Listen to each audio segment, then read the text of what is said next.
Welcome, everyone, to the Bloomington Rotary Club's weekly celebration of service for January 26th, 2021. I'm your current president, Ashley Wesley. Thank you for being here. Natalie, please show the flag graphic for 15 seconds of respectful silence. We ask that you remain on mute and take this time to personally reflect.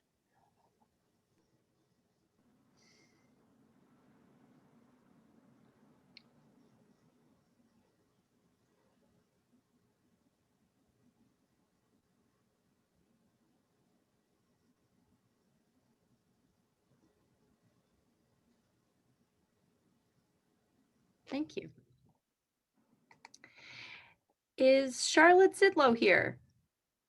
Yes, there she is. I'd like to introduce Charlotte, who will be offering our reflection today.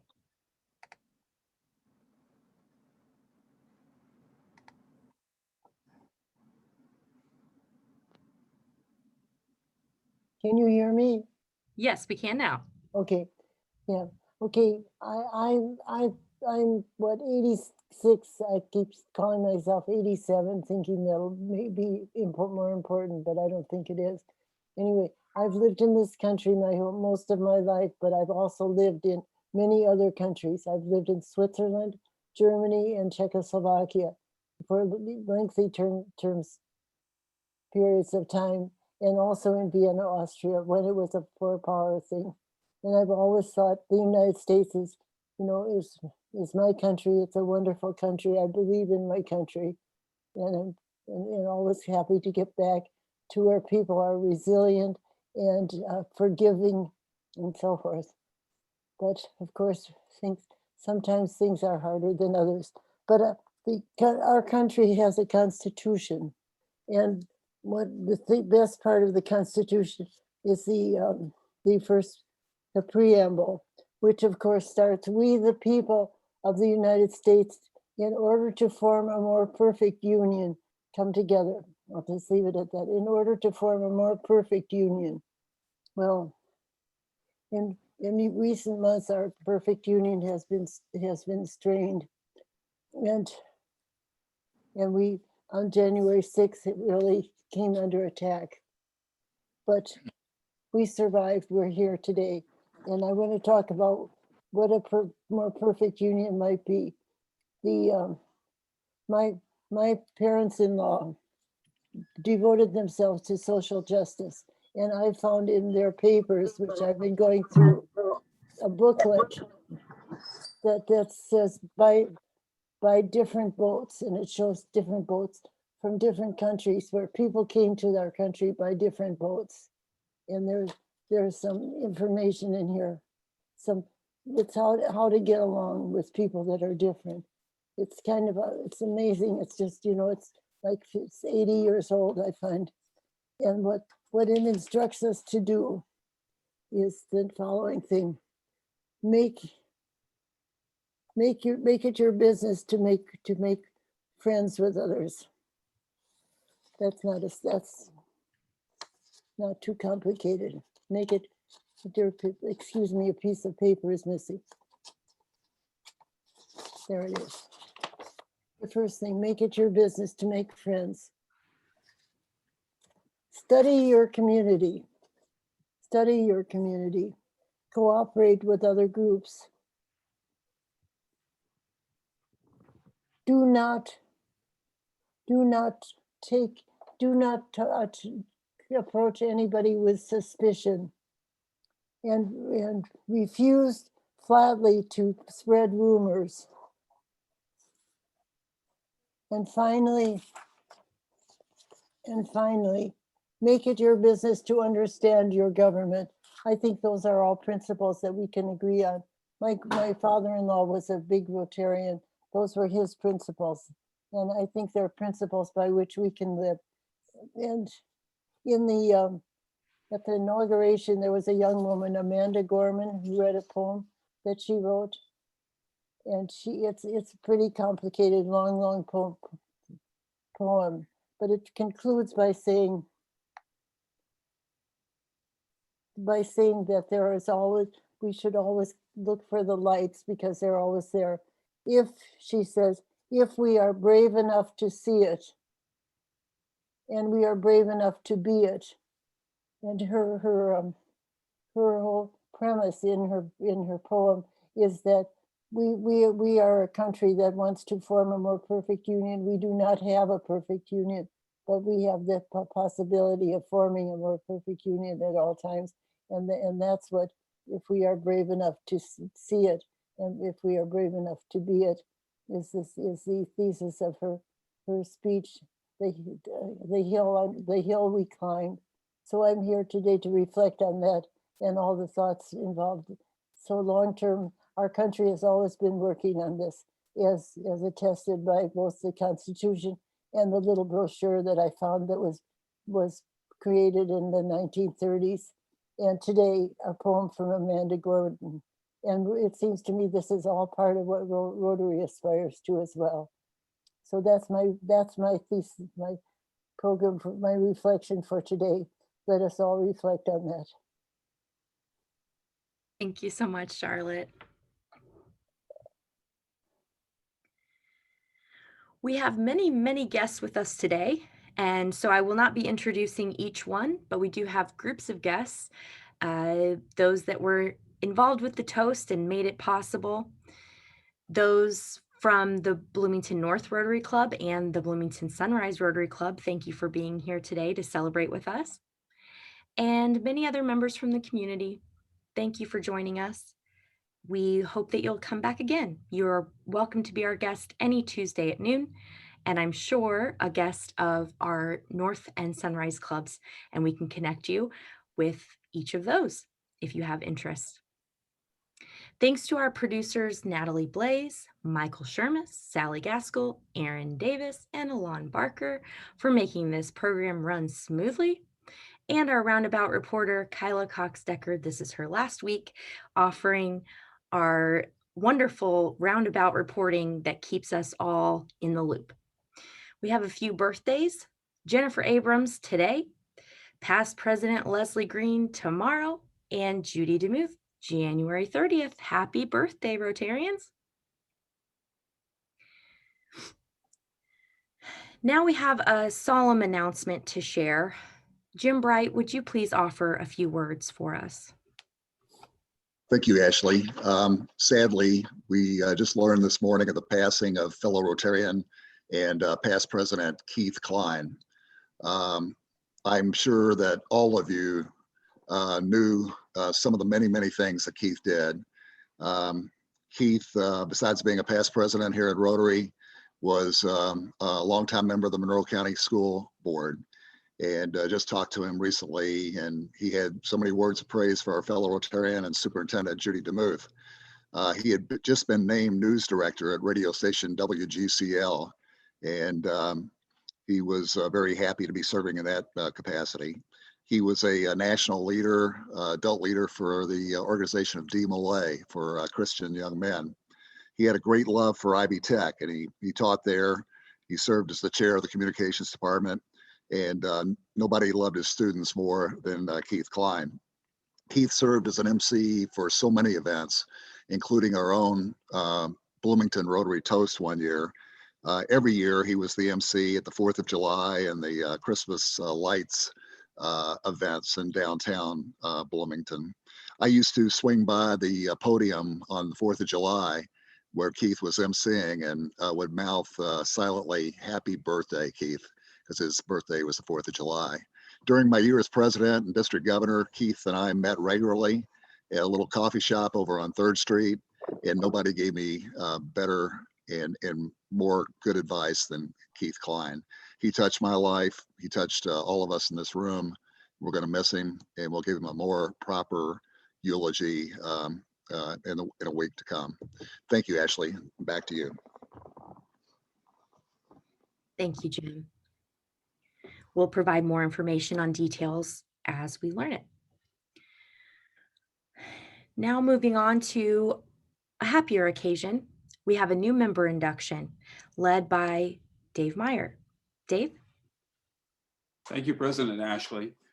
This is, in fact, one of the most fun things that we get to do as a Rotary family is induct new members. So I am honored to induct Bill Marshall Brown, Principal Architect, today into our Rotary family. After practicing public school, library, and higher education design for 15 years, Bill served as Indiana University's first director of sustainability for nearly a decade. 2 years ago, he started his own firm, Griffey Creek Studios, LLC, focused on energy positive architecture. His portfolio includes residential, commercial, and public work. Bill participated in the greening of the White House in 1993, and his projects have won numerous state and national awards. He designed the first energy positive public library in America in 2008. Bill is also an adjunct professor in the IUJ Irwin Miller Architecture Program in Columbus, where he teaches energy and environmental design to the next generation of architects. Bill and his wife, Linda Brown, love to introduce their 6 grandchildren to nature on their tree farm near Bloomington. Okay, now for the official part. Okay, Bill, on behalf of the board and the membership of the Bloomington Rotary Club, it is a great pleasure to welcome you as our newest member of the club. We look forward to the fellowship that you will share, as well as your participation in many club projects that make our community, country, and world a better place. Though Rotary is not a political organization, Rotarians are vitally concerned with good citizenship and the election of strong leaders to public office. While Rotary is not a religious organization, it's built on those eternal principles that have served as a moral compass for people throughout the ages. Rotary is an organization of business and professional people pledged to uphold the highest ethical and moral standards. Rotarians believe that the worldwide fellowship and peace can be achieved when people unite with the Rotary motto of service above self. Rotary activities exemplify the charity and sacrifice that one would expect from people who believe they have a responsibility to help others. Bill, you have been chosen for membership in the Bloomington Rotary Club because your fellow members believe you to be a leader in the community and because you possess the qualities to champion the message and principles of Rotary. You are a representative of your vocation within the club and community. You now become an ambassador of the Bloomington Rotary, carrying the ideals of service to all within your sphere of influence. Our community will know and judge Rotary by your character and service. We will also look to you for inspiration as we strive to become better Rotarians. I now ask that you pen yourself with the distinguishing badge of a Rotarian, your Rotary pen. Yourself.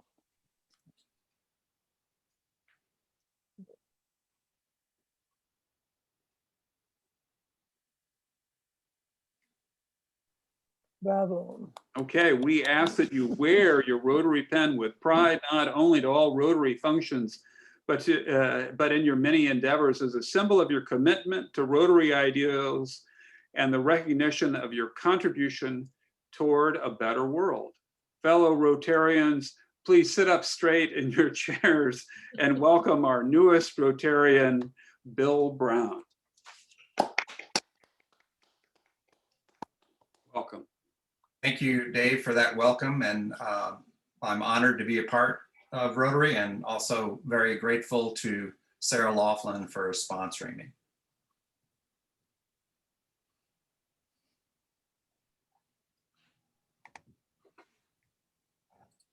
All right, well, welcome to the club, Bill. Thank you so much for joining us. And now I would like to pass it to Sarah Laughlin, who will kick off our toast presentation for today. Sarah? Thank you, Ashley. I think I'm unmuted now.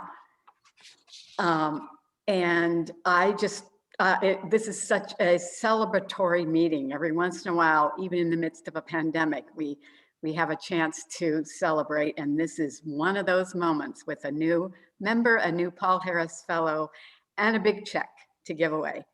So we began the year by selecting Bob Hammel as the honoree for the 6th annual Rotary Toast. And he selected the Hoosier Hills Food Bank as the recipient of the proceeds.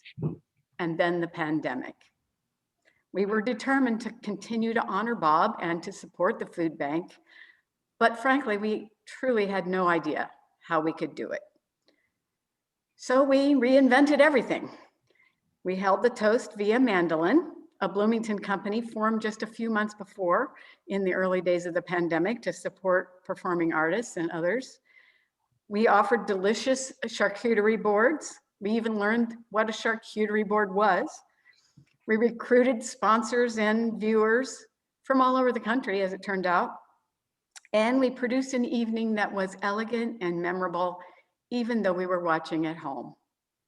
So today we celebrate, as only Rotarians can do, by honoring Bob again and all those who participated, by giving away a big check to the Hoosier Hills Food Bank and learning more about what the food bank does to take hunger out of poverty in our community.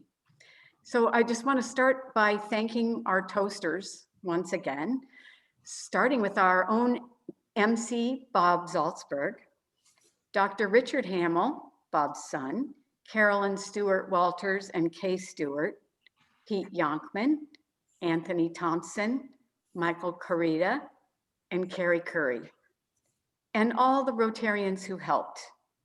You did help make a significant positive impact for our community.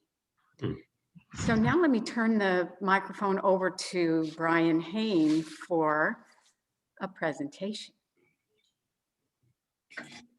Thank you, Sarah. I'd like to do the presentation of the Paul Harris Fellowship in recognition. This is the recognition from the Rotary Foundation's. Let's just start this over. I'd like to, this is a presentation of the Paul Harris Fellowship from the Rotary Foundation, and it's a way of expressing our appreciation for a substantial contribution to its humanitarian and educational programs. The recognition is named after Rotary's founder, the late Paul Harris, a Chicago lawyer who started Rotary with 3 business associates in 1905. A world of goodwill and better understanding comes closer to reality today because you have made a substantial gift to the Rotary Foundation, and a Paul Harris Fellow recognition may be presented. In being named a Paul Harris Fellow, Joe Throckmorton joins a remarkable company of people throughout the world, all recognized for their commitment to service above self to benefit local and international communities. Joe was instrumental in producing this year's Rotary Toast, spending, and I can personally attest to this, spending countless hours recording video, even more hours editing and producing it and creating that amazing virtual toast that we enjoyed. So I would personally like to thank Joe for all that he's done. And I'd like to say it gives me great pleasure, Joe, to present you, which I believe you've already received, with the emblems of the Paul Harris Fellow. We congratulate you and we thank you for your commitment to Rotary's common goals of world understanding and peace.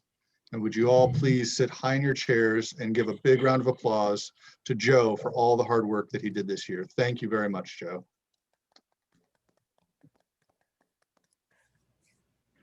And would you like to say something, Joe? Well, thank you, Brian, and thank you, Sarah.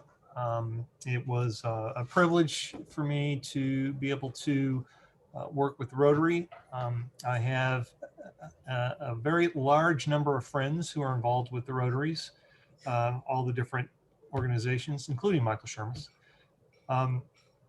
But one of the reasons that I was so willing to become involved was because I respect and appreciate what the Rotary does, both in the community and also in the world, in terms of your worldwide efforts. So it was actually an honor to be asked to participate. I can't thank Brian and Jessica enough for all their assistance, because they were there every step of the way to help me. And I appreciate Sarah coming to me and asking in the first place to be involved.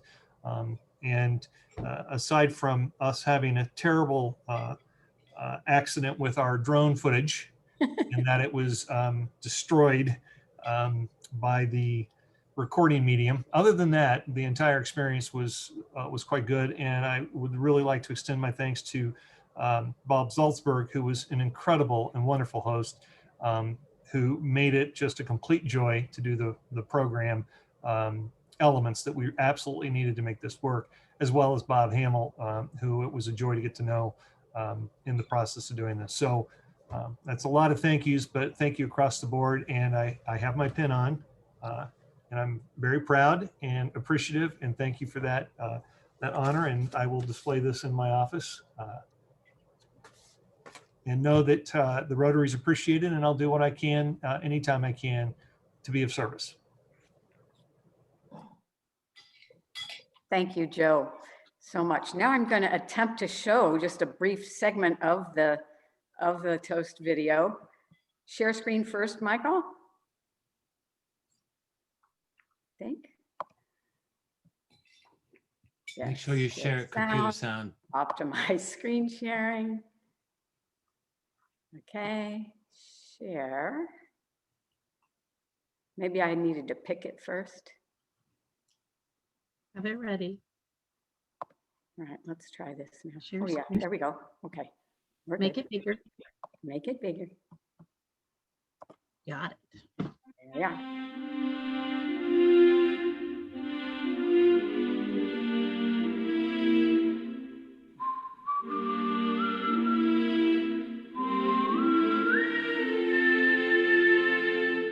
We will fight for the cream and crimson, for the glory of old Iron. Never daunted, we will not falter.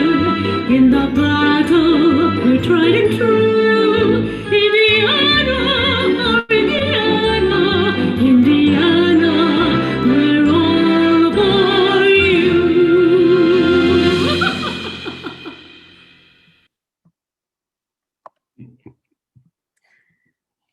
All right, I think we're back. Thank you, Connie Shakalis, again for that performance. And I think never daunted is probably the byword for the Rotary Toast in 2020. So now I'm going to switch over to a PowerPoint. If I can share my screen again.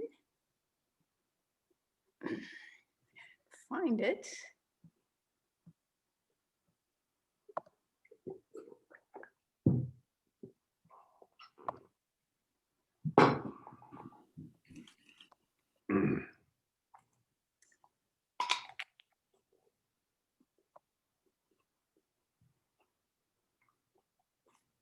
Just as a way of, again, reminding us that we had Bob Hammel, we had the drone shoot, we had so much fun, even though we didn't receive the result. We had these sponsors: Premier Healthcare, Cook Medical, Lakeside Artgrass, Mark Dayton. Just thank you to all of the sponsors one more time.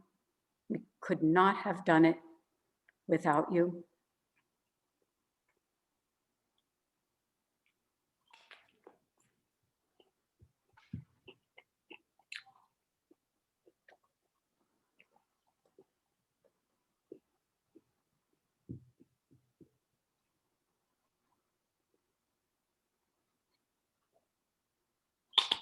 Wow. Wow.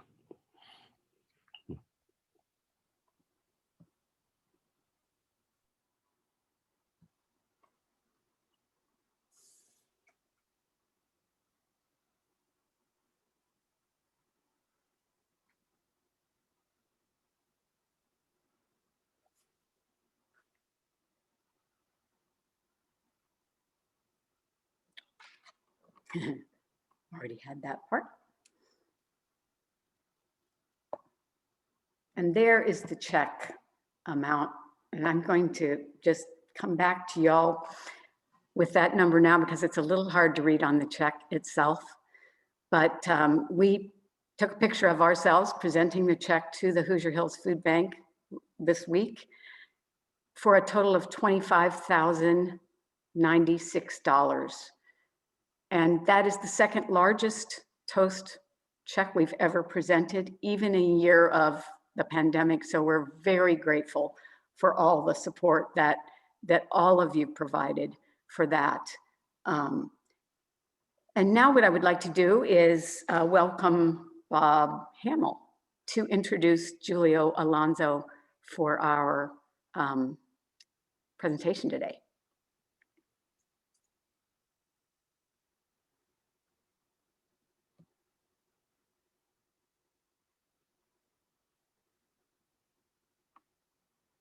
Am I on now?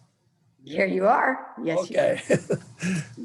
Thank you. Thank you, and thank all Rotary for what has happened.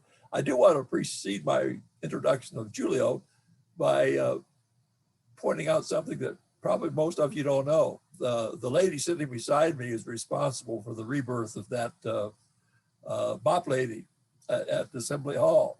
We were sitting at a women's game several years ago with Tom Crean in his early years at IU, and he leaned back and said, "What do I have to do to get the spirit back?" And Julie popped up and said, "Bring the mop lady back."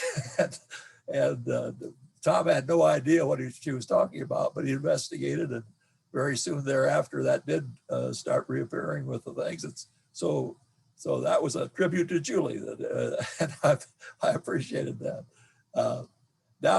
Now I get the pleasant job of introducing Julio Alonso, who's a 30-year friend of Julie and me.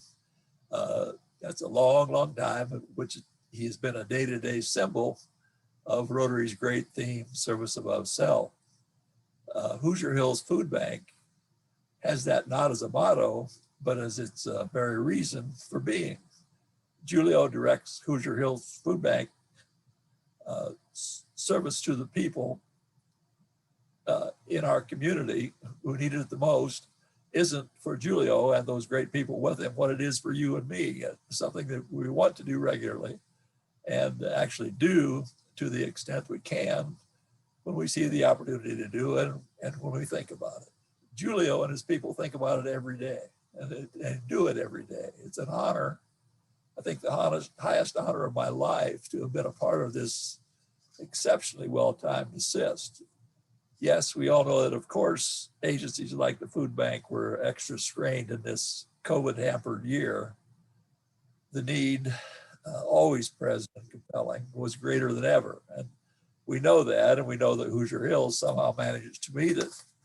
What we might not think of is how especially difficult it was to do that this year, because the virus didn't just add to the need that Julio and the food bank stepped up to meet, it also subtracted substantially from even its annual usual income. One of my favorite community events, the October book sale at the fairgrounds, was rescued from abandonment a few years ago by Julio and Hoosier Hills. And the work of Julio's people and the just plain amazing group of community volunteers who have kept that book sale going all these years had to be canceled this year. And with that cancellation, the considerable income that helped Hoosier Hills do its work was lost. You, Rotarians, with your generosity and hard work on this project, helped to offset that loss. So thanks to you, Rotarians, and Julio, know that with this check goes an abundance of both the thanks of Julie and me and Bloomington Rotarians to you for the invaluable work you and your people do, and our warmest wishes for a much better 2021, including return of the book sale.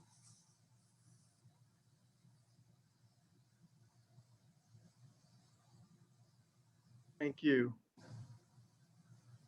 Thank you, Bob, for that wonderful introduction. A high honor for me, truly, to be introduced by someone like you, who is definitely an idol of mine and has been for a long time. Your support for hunger relief in this community goes back a long way, as you mentioned, probably longer than either of us want to think about. But we really appreciate all the support you've shown, both back when I was back at Community Kitchen and of the food bank and of the book fair over the years. So it's an honor to be introduced by you. I guess I can continue and provide you with a little bit of an overview. When Sarah and I first talked about this, we thought it would be good to give an overview of what the year was like for the food bank.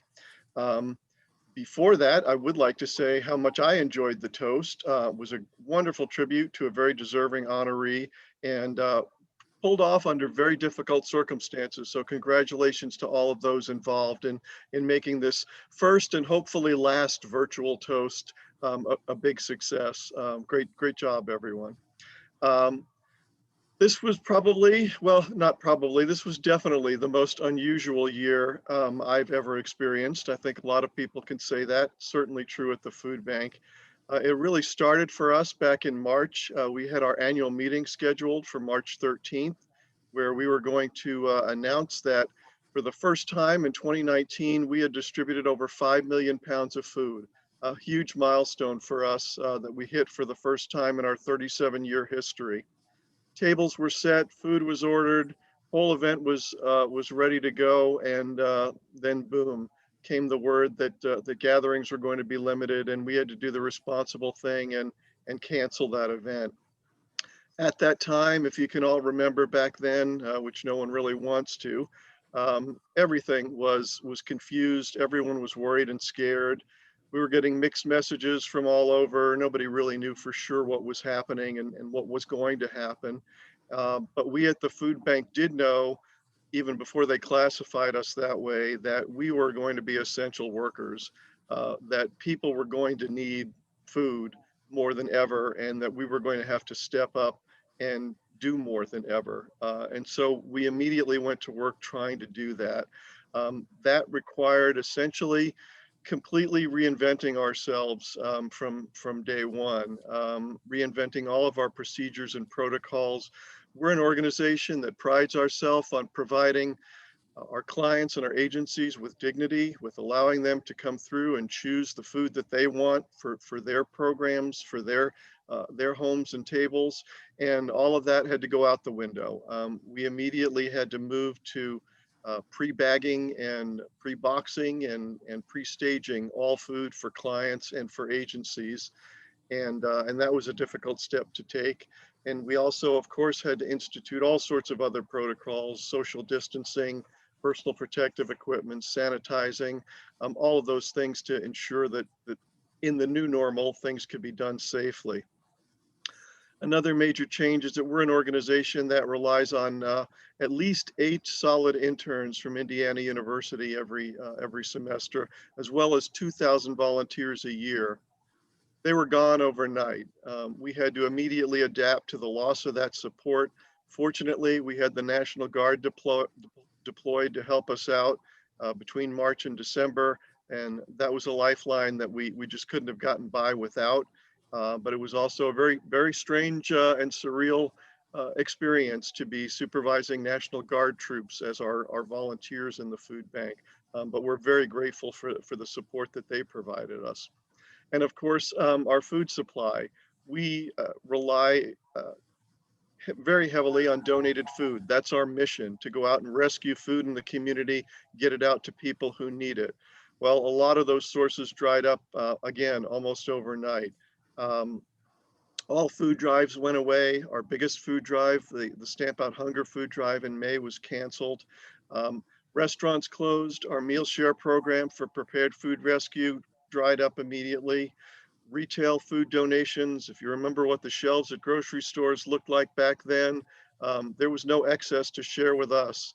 So our food from local donated sources went down about 25%. And that was something that we had to make up for, largely by doing food purchasing. So we started raising the money to do that right away. In a normal year, again, we rely on donated food, not purchasing food. Our purchasing budget's about $90,000 in a normal year. Last year, we spent over $1.1 million purchasing food through the generosity of a lot of grants and community donations that, that enabled us to do that. Our partner agencies, of course, had to adapt as well, implementing all of their safety protocols and moving from client choice to pre-bagging and pre-boxing their food distribution. And we did our best to help them make those adjustments as well, with personal protective equipment, with grants for capacity building, for extra salaries, for refrigeration and freezer space to handle increased amounts of food. And of course, our goal was to get them as much food as possible. We also undertook a number of unusual steps. The biggest one was to move toward doing a lot of direct distributions ourselves. In a normal year, our goal is mainly to support the 100 partner agencies we work with in 6 counties, get them the food that they need to distribute out into the community. The need was much greater this year, so we took the extra step, in addition to supporting those partners, of doing 12 direct distributions of food, starting at College Mall in May and then moving over to the food bank through November. We wound up doing 12 of those. Started out that first time at College Mall serving 465 households. Throughout the course of the summer, we saw that progress from week to week to week, moving up to 500, 600, 800, 900, 1,100 households every time we did those distributions. And the last one we did in November in partnership with Pantry 279, we served over 1,500 households in November with food. Over the course of that time, we distributed food to over 10,425 households. Something, again, completely new and unusual for us, because we normally try to support our agencies with food as much as possible. When all was said and done, I was not sure at the beginning of last year that we'd be able to meet that 5 million pound mark again, that record distribution. And as it turns out, we distributed over 7 million pounds of food last year, a 39% increase over our record in 2019. Absolutely unbelievable, and something I never would have expected to see, and something that we couldn't have done without the community support that we had. Those are really the numbers and the statistics of what we did. I don't think I can adequately explain in the time here the stress and psychological toll of this entire event on me, on my staff, on our supporters, on our agencies, knowing that we did not have the opportunity to work from home, that we had to get out there and get that food out to many more people who were in need of it. Came with a great deal of pressure, but we were able to do that because we live in one of the most generous communities that there is, where people stepped up, organizations, government, individuals, companies across the spectrum, to make it possible for us to do this. And throughout the fall, we were, of course, trying to work with Rotary to plan this event, which just hope brings home the importance of this donation and how much support it gives to the food bank and to our ability to provide this vital community service. We can't do it without that kind of community support. And the fact is, this isn't over. We're still out there providing a lot of support to our partner agencies and getting food out as long as necessary till we can hopefully all be vaccinated and move beyond this back to a better normal once again. So again, we can't underestimate the appreciation that we have to you, Bob, for choosing us as your charity, to Rotary and all the Rotarians who put in so much work and effort during a very difficult time to pull off a new kind of event and to do so spectacularly. And to thank you and all of those who supported this event to raise over $25,000 for Hoosier Hills Food Bank, which will have a significant impact and enables us to go forward and continue providing the kind of service that we need to to people in need for as long as we possibly can. So I thank you all very much for your support. Sarah, thank you for inviting me today, and am happy to answer any questions if that's appropriate that anyone has them. But thank you all very much.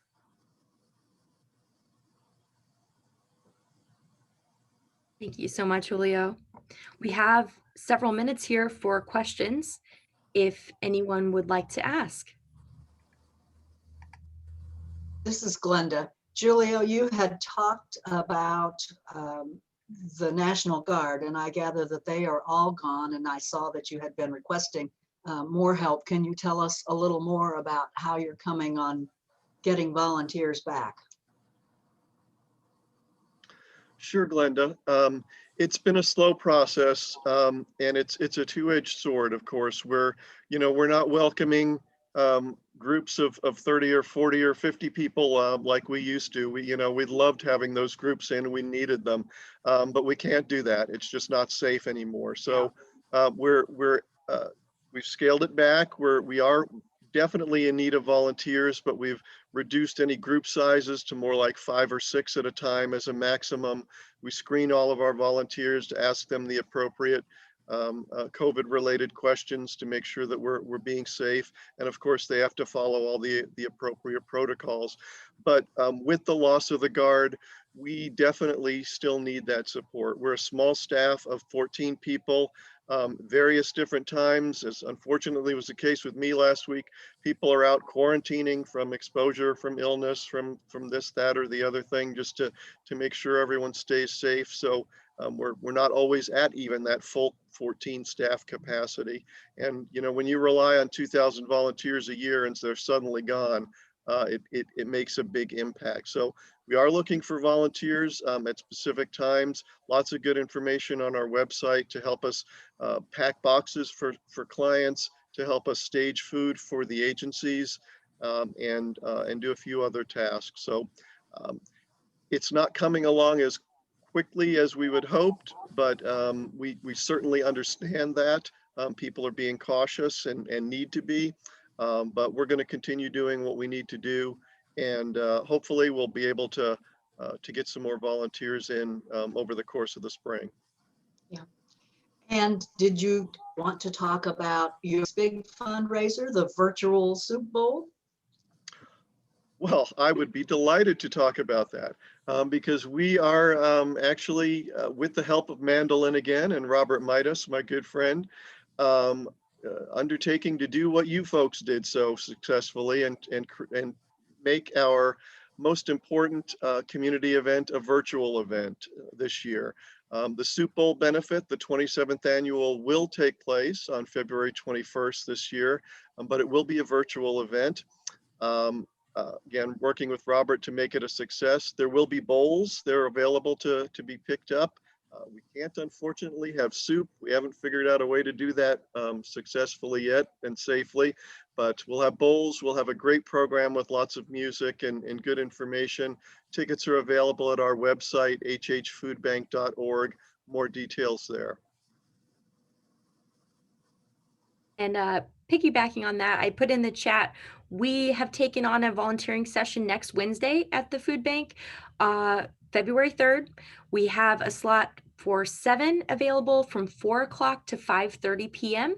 So you can let me know if you'd like to sign up, or just click in the sign up genius there in the chat and take a slot. And I would just like to say that Robert Midas was with us for this meeting. I didn't see his name there on the screen when I looked, but he just left. So I hope he got to hear what you had to say there, Julio. Me too.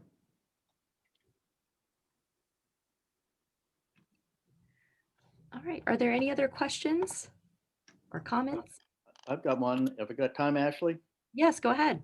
Julio, I would assume that you and your staff would be considered essential workers. Has there been any efforts to vaccinate the people, and including even volunteers or whatever? Well, we're hopeful.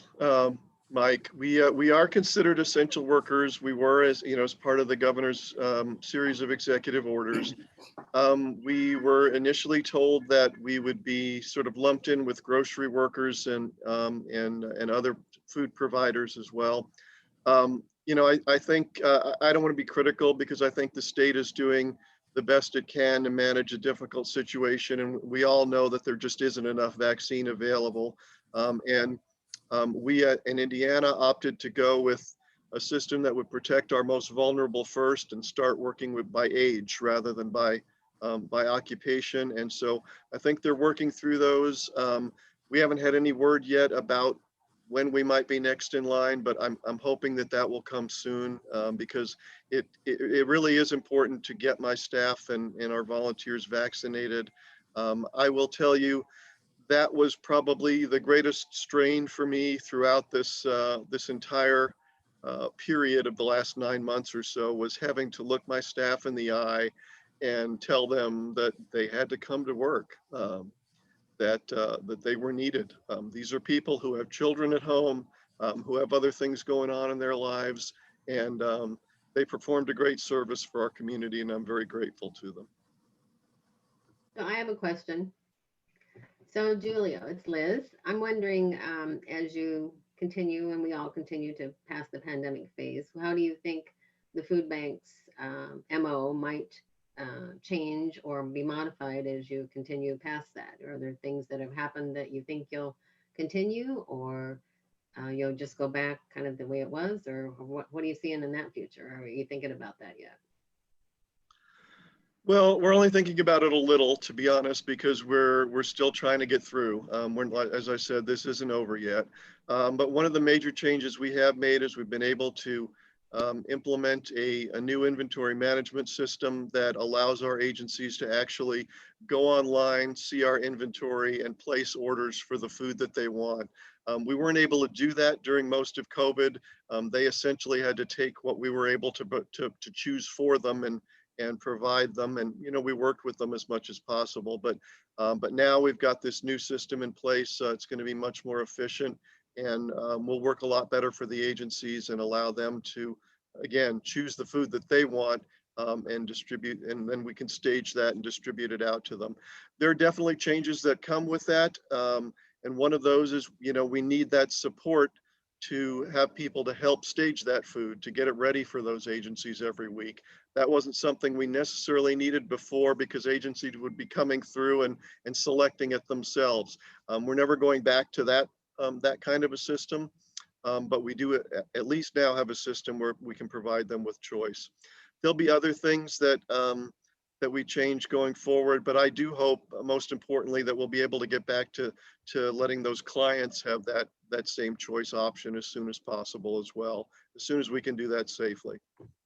And my follow-up, maybe what about any new agencies? Have there been new agencies that you've had the opportunity to add on as a result of all this, or you're sticking with what you had? There have been a few new agencies that that stepped up as part of this. I couldn't name them for you right now, but I know we had a couple of new ones that that developed programs that that we're working with, in addition to the others that we've been working with for a long time. I have a question. Is it not possible to have a food drive for canned and boxed foods? It is now possible, yes. With We the are. Postal workers caught up on their Christmas thing, and maybe they'll get enhanced support from the government. Thank you, Charlotte. We're hopeful that the Stamp Out Hunger food drive will take place this year. We don't know that for sure, but it's looking better than it was. And we are again supporting and accepting food drives as well. So we do encourage people to do that. Obviously, we take the proper precautions and quarantine the food once it's collected before it's sorted and distributed. But we are accepting food drives again, and we encourage people to do that for us. Michael Shermis. Yeah, Julia, I'm just kind of curious because I've heard this out there occasionally. When you tell about the record numbers for distribution. I see much reason to have pride in that because it shows that our community is phenomenally generous, and you guys are phenomenally organized in being able to get it out to all the agencies and other people who need that food. What do you say when people say, when you say, we distributed, and give that giant number, and people say, that's terrible that we need that much food to be distributed, that there's that many people that are hungry, that there's that much need out there. That's terrible for the community. That looks bad. And so how do you respond to that so that, I don't know, what do you say? Well, what I say to those people is you're absolutely correct. It is terrible. I wish we didn't have to exist, quite frankly, but we do, and we always will. I've been very careful throughout my 15 years at the food bank, 15 years tomorrow, actually, at the food bank to say in a normal year, our numbers are not always reflective necessarily of an increase in need, but of an increase in capacity, that we've never completely met the need, but that we're able to build our capacity from year to year and do more. This year, that is absolutely not the case. There was a huge increase in need. Clients increased at our own mobile pantries, at the agencies we were serving, at these mass food distributions that we did. There were clearly a lot of people impacted by this pandemic and the economic effects of it. And I am just incredibly grateful that we had a community that allowed us to rise to that challenge and meet that need. So it always is somewhat of a blessing and a curse when we talk about our numbers. This year, the numbers definitely reflected a huge increase in need, but they also reflected a big increase in generosity and support. And I think that is something that we can all be proud of as a community. And one maybe final thing, I have a question about like the money that you just received today or whenever you actually got the check. How many meals or pounds of food or however you do it, can you tell us the impact that brings? I'm always really reluctant to do that, Liz. I don't like to tie dollar numbers specifically to the number of meals provided, because a pound of food doesn't necessarily equal a meal. What about the pounds? Can you translate that in pounds maybe? Those 7 million pounds of food we distributed last year constitute probably the equivalent of between 5.5 and 6 million meals throughout the community. So every day that we were open, we were able to distribute over 21,000 the equivalent of 21,000 meals to the community. Okay, thanks.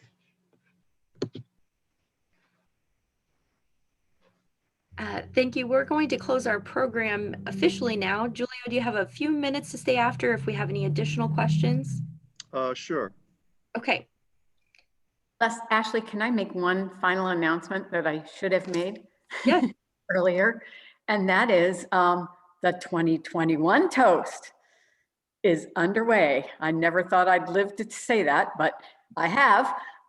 And so I want you to reserve November 5th on your calendar for the 7th annual Rotary Toast. And many more details to come as we work through the next few months. Hoping it's in person, but maybe a little onlineness too. Thank you, Sarah. Okay, Sally, would you tell us about next week's program?